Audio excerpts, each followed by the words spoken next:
Señores, buenas noches. Esto es Parte de la Razón, como cada martes. En un día de emisión de este programa muy particular. Desde hace bastante tiempo hemos intentado charlar con colegas para analizar lo que ahora parece ser una cuestión maniquea. O se trabaja a favor de la corporación o se trabaja para el oficialismo. En un instante va a estar con nosotros Víctor Hugo Morales, que no es precisamente uno de los periodistas que más va a los canales de televisión. Y ha venido, lo hemos grabado, quiero contarles, porque se levanta muy temprano y pidió grabarlo hace un ratito, terminamos de hacer esta grabación, e hizo algunas definiciones que me parece que vale la pena que presten atención. Dijo, hasta el momento en que Néstor Kirchner tenía un acuerdo con un monopolio periodístico, allí se permitían las mafias. Luego algo cambió. Intentamos preguntarle de qué se trata. Intentamos hablar también sobre el fútbol para todos. Definió su relación con los otros colegas, con Jorge Lanata, con Pablo Sirven, con este mismo medio, con este periodista con el que estuvo hablando. En instantes vamos a estar hablando con Víctor Hugo Morales en este espacio que hemos dedicado en Parte de la Razón a discutir en la posibilidad de sentarnos a pensar con alguien que opina de otra manera con los periodistas. Ya están sentados porque desde el sábado pasado tenemos candidatos y las primarias abiertas, simultáneas y obligatorias nos permitieron la semana pasada traer a los tres sectores del peronismo, tanto al masismo como al denarvaísmo, como al sector del kirchnerismo. Están con nosotros otro de los candidatos, Sergio Berman, es el primer candidato a diputado nacional del PRO. Hola Sergio, buenas noches. Buenas noches. Sí. Eso es como una incentivación lo que has traído. Es una promesa que se cumple. Son niches que has traído. El famoso kniche de papa, de ahí Rosario está. a Buenos Aires. Y Laura Alonso, que también... Hola Laura, buenas noches, ¿cómo estás? Sergio, ¿son aliados de Sergio Massa? Somos respetuosos de la elección del distrito. La alianza tiene que ver con el trabajo en el distrito de la provincia, donde los intendentes, Jorge Macri como Gustavo Pose, luego de que no hay candidatos propios y no se cerró un frente, no solo en la provincia, sino en todas las jurisdicciones, se liberó a los referentes del distrito que elijan en qué listas ir. Y yo creo que no hay una alianza estructural, pero sí una posibilidad que nuestros candidatos de la provincia, a través de los intendentes, integren la lista del Frente Renovador. Pongámoslo negro sobre blanco. Si votaras en provincia, ¿a quién votarías? La lista donde están mis candidatos. ¿Es decir, a Sergio Massa? A la lista donde están mis candidatos. ¿Es decir, a Sergio Massa? Donde están los candidatos del Frente Renovador. Si votaras en Laura en provincia de Buenos Aires, ¿a quién votarías? En la lista del Frente Renovador, porque varios de mis compañeros son candidatos. La diputada Soledad Martínez, la diputada Gladys González, el exdiputado mandato cumplido Cristian Gribaudo. Así que, por supuesto, que ellos contarían con mi apoyo. ¿No hace ruido, digo, Sergio Massa, ex jefe de gabinete de Cristina Kirchner, José Ignacio Mendiguren, ministro de Duhalde y también apoyando este modelo, Felipe Solá, del menemismo, del dualdismo, del kirchnerismo? ¿No te hace ruido esa lista? No, mira, como bien decía Sergio, es una decisión que han tomado los líderes del distrito, así como en otras provincias, por ejemplo en Salta se ha cerrado un acuerdo de los líderes del PRO con Juan Carlos Romero y la senadora Sonia Escudero, o en la provincia de Entre Ríos hemos trabajado en un frente muy amplio donde lidera ese frente Alfredo de Ángel, y que no es necesariamente un miembro del PRO. Así que en ese sentido cada provincia es un esto es un rompecabezas, donde en cada provincia hemos conversado con distintos sectores y arribado a acuerdos, que es lo importante. La semana pasada, cuando le hice una pregunta a Ricardo Alfonsín, esta misma pregunta casi se levanta, espero que no sea el caso. ¿Va a existir el grupo A de vuelta? No, va a existir, espero una oposición. El grupo A fue la vieja configuración opositora del año 2010, del cual fuimos parte muchos. Me parece que va a existir, y espero, nosotros vamos a trabajar para eso, una conformación opositora que se oponga fervientemente a un montón de las decisiones que la presidenta imaginamos va a querer llevar adelante, aunque ya va a estar seguramente con una Cámara en minoría, que va a ser la Cámara de Diputados, porque estamos seguros de que vamos a hacer muy buena elección. Les pido un instante, ya me voy a sentar enseguida con ustedes porque quiero presentar al resto de mis invitados. Hoy, formalmente ayer, hay que decirlo, comenzaron los CEDIN, hay una nueva pregunta, cuasimoneda, un nuevo modo de reactivar la construcción. Hay tres economistas que siempre tienen la gentileza de estar con nosotros, la doctora Diana Mondino. Gracias Diana por estar con nosotros. ¿Es una nueva cuasimoneda el CEDIN? Todavía no lo entiendo, espero que ellos me lo expliquen. ¿No lo entendés? No. Señores, buenas noches, gracias por estar. Si no lo entiende la doctora Diana Mondino, está Tomás Bulat con su libro de Paso Economía Descubierta, que recomiendo, va por su 15ª edición más o menos. Cuarta, sí. Pero de verdad, felicitaciones por el libro. ¿Es una nueva cuasimoneda? Sí. Digamos, cuasimoneda, yo digo Patacón, digo Lecop, digo Secor. Sí, eso será del peso. Esta es una cuasimoneda del dólar. Bueno, claro. Básicamente, ¿qué es una cuasimoneda? A ver, entendámonos. Es un papel que te permite cancelar operaciones. O sea, vos haces una compra de un auto y cancelás con eso. Si tiene poder cancelatorio, lisa y llanamente pasa a tener la función de una moneda en el sentido transaccional. Y bueno, el CEDIN, en la medida que se van ampliando cosas, hasta que se permitiría pagar impuestos con CEDINes. Hasta que no llegue ahí no estamos. Por eso, entonces hasta que cuando se permite pagar impuestos, que es lo que está, ya estamos con cuasimoneda completa, que es la diferencia entre lo que había. El patacón era una cosa, mientras no se autorizaba pagar impuestos, en cuanto se pudo pagar impuestos, el patacón fue otra cosa. Como el CEDIN, si se permite pagar impuestos, ya está todo para hacer cuasimoneda. Y está Alejandro Roba, que es prácticamente como el fugador de todos mis invitados. Cada vez que viene se levanta un invitado. Gracias, Alejandro, por estar con nosotros. ¿Cómo estás? ¿Es una cuasimoneda el CEDIN? La verdad que es un instrumento de ahorro, digo, un cuasimoneda, aparte ponerlo en el ámbito del patacón, tiene una connotación de que estamos en una crisis. La verdad que no hay ninguna crisis, no es una cuasimoneda, es un instrumento de ahorro y el único objetivo que tiene es poner en funcionamiento un sector que está golpeado, que es el sector de la construcción, que ahora empezó a crecer, y el sector inmobiliario que sigue golpeado por las restricciones a la compra de dólares. Digo, eso es cierto. El gobierno reconoce que la pacificación del mercado inmobiliario no ha sido en la velocidad que uno hubiera preferido y bueno, toma esta decisión de volver a tener un instrumento en dólares para financiar eso. Ahora, lo que vaya a pasar con esos mercados secundarios... Bueno, eso tiene que ver con una patria financiera que nosotros queremos desterrar para siempre y que, bueno, es una batalla cultural que se está dando, con suertes varias. Pues ya no hay crisis. Sí, Diana. No, yo quisiera preguntarle a Alejandro o a alguien que me pueda explicar, ¿por qué con dólares de verdad o con dinero blanco? Olvídate del dólar. ¿Por qué con dinero blanco no puedo comprar una propiedad y con dinero negro sí? Los CEDINes son dinero blanco. ¿Ah, sí? ¿Y sí? Y sí, tengo que traer dinero negro para convertirlo en eso.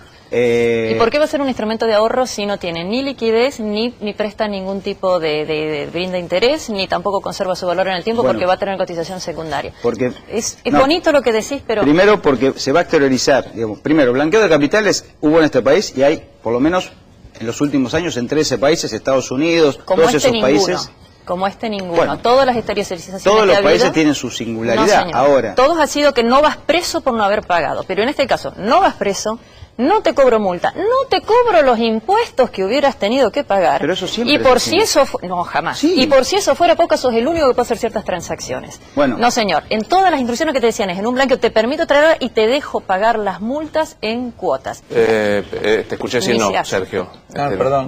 No, por favor. A mí no hay cosa más que me gusta que se si pueda vos ya llamar nos da la buena nueva de que Víctor Hugo ya lo reconoce, vamos a esperar a escucharlo y después a partir de ahí le pediremos al resto de los compañeros del oficialismo que por lo menos mantengan algún grado de coherencia, porque es tomarle el pelo, yo ya no tengo, pero a la gente con cosas que la gente percibe todos los días. Hay una cosa que es importante, Luis, vale la pena. La medición es terrible que no tengamos un consenso respecto de todo esto. La segunda, el problema es la inflación, digo. O sea, la medición es un problema, pero el problema de base es la inflación. ¿Reconocemos, Alejandro, que hay un problema de base de inflación? Bueno, hay una inflación más alta que en otros países. La verdad que es, no sé si el problema para mí principal de la Argentina tiene que ver con otros, no la inflación, pero sí está reconocido, porque si no, no hubiera política antiinflacionaria, no hubiera congelamiento de precios. Digo, si el gobierno no hubiera pensado o no está estimando que durante este año hubo aumentos de precios, más allá de la puja distributiva, más allá de que tiene otros componentes de la inflación que tiene que ver con aumentos de costos que los empresarios y los supermercados están tomando durante este año, no hubiera tomado el control, el acuerdo de precios grande y ahora el pequeño de los 500 productos. Digo, está un reconocimiento. Ahora, esto siempre ha sido un reconocimiento. Lo que pasa que los demás sectores tienen metodologías para bajar la inflación que no son las del gobierno. El achique del gasto público, el bajo de la inversión, el enfriamiento de la economía. Para nosotros hay otra forma de bajar la inflación y tienen que ver con esto, con un congelamiento de precios, que es una manera más heterodoxa de lo que la ortodoxia le gusta. Quiero sentarme en un instante con Alejandro Roba, con Tomás Bulat y con Diana Mondino para hablar de economía, pero yendo estrictamente a lo político, hoy se planteaba algo en el diálogo que en un ratito vamos a estar viendo con Víctor Hugo, de temas que no aparecen en la campaña, Sergio, Laura, como por ejemplo temas centrales casi de definiciones éticas, despenalización del aborto. Si llegas a ser diputado nacional, ¿apoyarías un proyecto de despenalización del aborto, Sergio? No, yo particularmente no. ¿En ningún caso? Hay atenuantes, pero te diría que antes de una situación de ese tenor hay temas de la inclusión, la salud pública y la preservación de la vida que deben ser contemplados. ¿Es tu posición o hay libertad de conciencia? No, nosotros tenemos libertad de conciencia en ese sentido. Yo tengo una posición favorable a la despenalización del aborto hasta la semana 12, pero es una posición personal, como tienen otros compañeros, distinta. Coincido con Sergio, me parece que hay temas de agenda mucho más urgentes que van de la inseguridad, la inflación, cuestiones de vivienda, ambientales, de infraestructura en la Argentina que tenemos que discutir quizás mucho antes de esta discusión, donde creo que todavía la sociedad no tiene una posición mayoritaria al respecto. Sí, yo comparto casi todo lo que decías respecto a que hay temas mucho más vitales, pero digo, hay 500.000 mujeres que mueren por año. Digo, en el mientras tanto, por eso preguntaba si hay libertad de conciencia en el caso. Absolutamente hay libertad de conciencia. Nosotros en ese sentido no tenemos... y por eso manifestamos las diferencias como lo hacemos con Sergio, civilizadamente, y las discutimos públicas y privadamente, y hacemos de alguna manera una celebración, como es tu libro, el título de tu libro, celebramos la diferencia de posiciones. Te diría más, volviendo para no evadir la discusión, ¿no? Porque vos lo planteás, digamos, frontalmente, me parece valiente y sano, porque inclusive esas 500 mujeres debieran ser contempladas por el Estado con las opciones de dar a luz y dar vida, porque te diría que yo estoy totalmente de acuerdo que debiéramos tener política de Estado para no arrojar esas mujeres a la nada y al abismo, que también incluye el aborto como abismo, porque yo no asumo a priori que en esa situación el aborto sea la solución.